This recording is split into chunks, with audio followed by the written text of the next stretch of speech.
Good afternoon.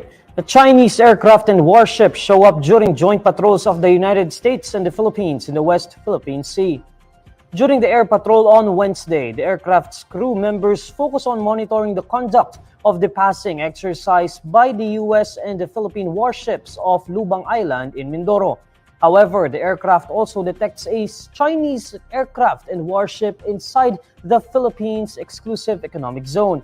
According to Lieutenant Commander Timothy Klein of the U.S. Navy, the American surveillance aircraft only traversed as far as 105 nautical miles southwest of Lubang Islands, with a Chinese aircraft not detected not far from this.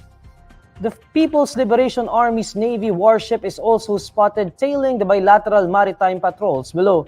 No untoward incident occurs, but the Chinese warship comes as close as around 5 nautical miles from a U.S. ship. Klein says there was nothing unusual in the Chinese presence, adding that all of the mission objectives were met during the flight. We got out and conducted our normal routine patrol of the area and met up with the forces that were out there conducting the maritime security activity operations, and we're able to provide eyes in the sky and ensure that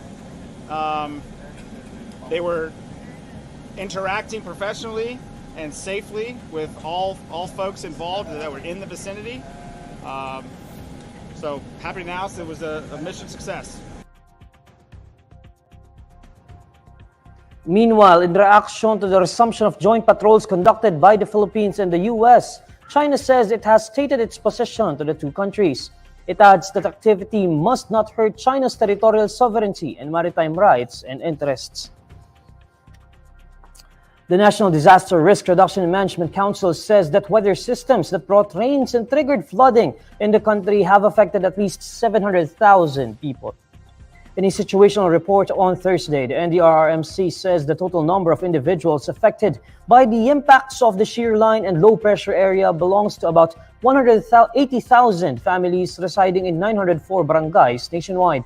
The agency also says it received information about the death of an individual from inclement weather, but it notes that the reported fatality is still up for validation. According to the agency, around 80,000 individuals were displaced due to the effects of the weather systems. Eastern Samar and Northern Samar are both placed under a state of calamity following persistent rains that triggered flooding and landslides. President Bongbong Marcos says the government is working to ensure the safety of the Filipino seafarers held hostage in the Red Sea. In a social media post, Marcos says the safety of the 17 Filipino seafarers held hostage is of utmost concern. He adds that both the Department of Foreign Affairs and the Department of Migrant Workers are doing their respective duties. According to the president, the government is doing everything in our power to bring them safely home. Houthi rebels last Sunday hijacked the cargo vessel Galaxy Leader, taking 25 hostages in total. Here's the latest roundup of today's top stories. Eastern Samar under state of calamity following endless rains and flooding. Chinese aircraft and warships show up during the joint patrols of the United States and the Philippines in the West Philippine Sea. And King Charles honors K-pop group Blackpink at Buckingham Palace. And these are the stories you need to know today. I'm Neil Mercado. Follow INQUIRER.net on Facebook, X, YouTube, TikTok, Instagram, and Reddit. For more stories, visit INQUIRER.net. Good afternoon.